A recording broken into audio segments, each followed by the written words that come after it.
How are you doing again? This is Dr. Chris Cueto, aka TheStickDoc, your resident chiropractic warrior. So today we're going to talk about this item here in my hand, called a cup. All right, traditionally used for thousands of years by Asian and Oriental medicine, especially acupuncturists, now being used by sports chiropractors, physical therapists, and athletic trainers. Before I go on and talk about this, I'd like you to hit like and subscribe to our channel. So, what is this? A cupping. Now, back in the Olympics a few years ago, you saw Michael Phelps with all these purple spots all over his back. And he felt great about it. According to him, he actually was able to perform very well, and yes, he did. He won his medals. He was treated by a sports chiropractor on staff in the Olympic Games with it. What we're doing with this is to actually lift off the adhesive muscle tissues underneath the skin, lifting it off, getting some blood flow into it, and thereby breaking up any type of myofascial pain or myofascial fibrotic tissue that's been injured for quite some time.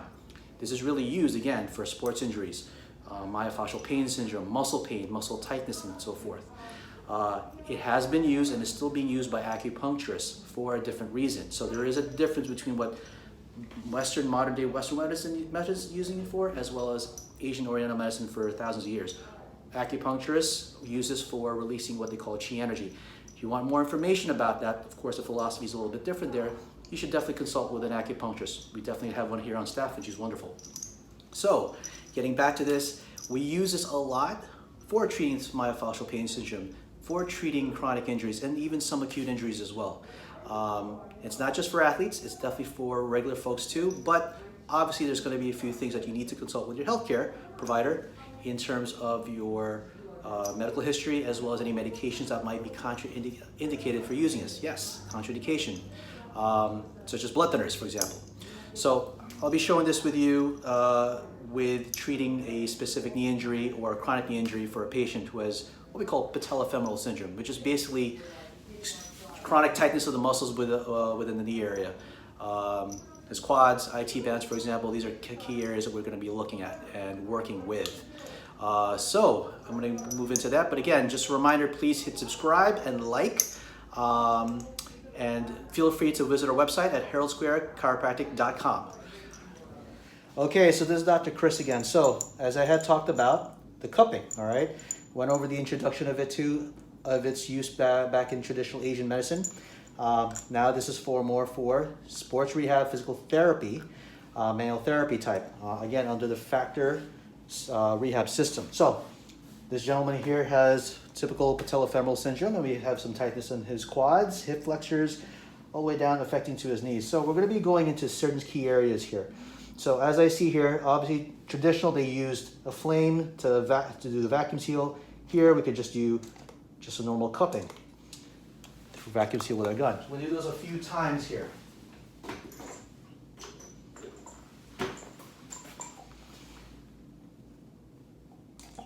And again, I'm putting it in some key areas where I notice there's some tightness, what we call myofascial restrictions or adhesions.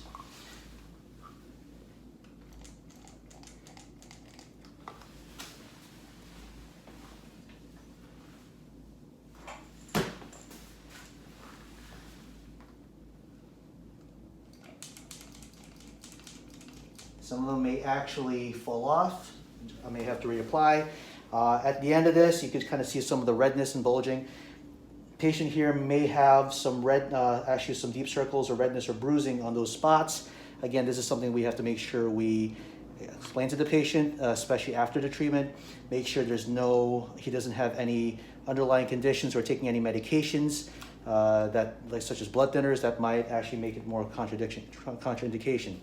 So what I'd like you to do, if you could just go ahead, slowly straighten, good, and flex for me.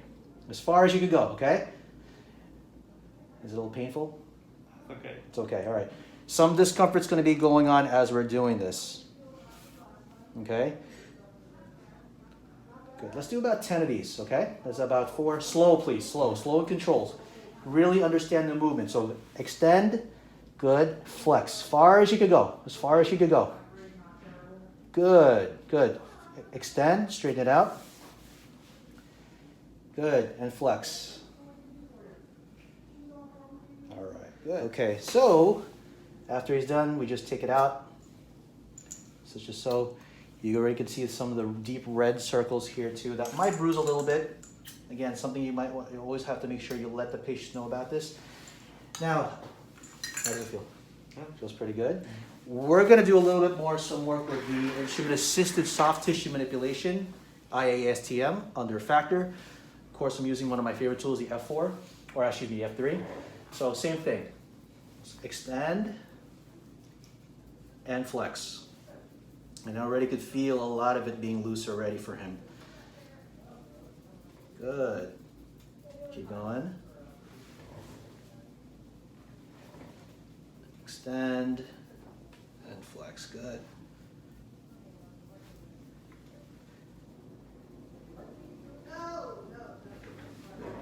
Again, I'm going through some major areas here. Infrapatellar tendon right here underneath the kneecap. Suprapatellar tendon on top of the kneecap itself. Again, the kneecap itself is a floating bone called your patella. Everything's connected here through all the different muscles, like your quad muscles and hip flexors. All right.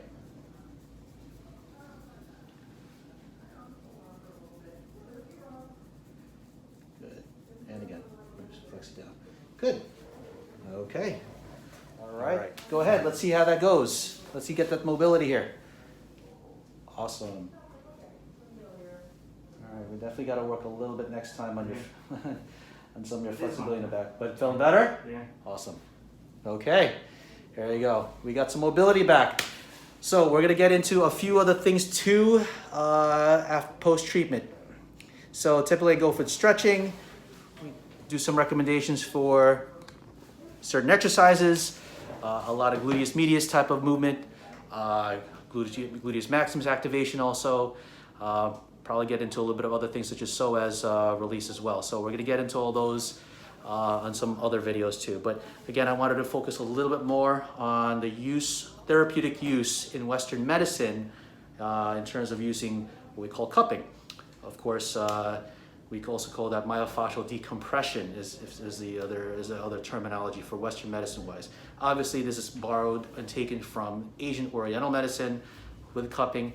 Again, for some use, for the use of that philosophy, that you have to consult with your acupuncturist, such as the ones we have here too. She's wonderful. Anyway, talk to you soon.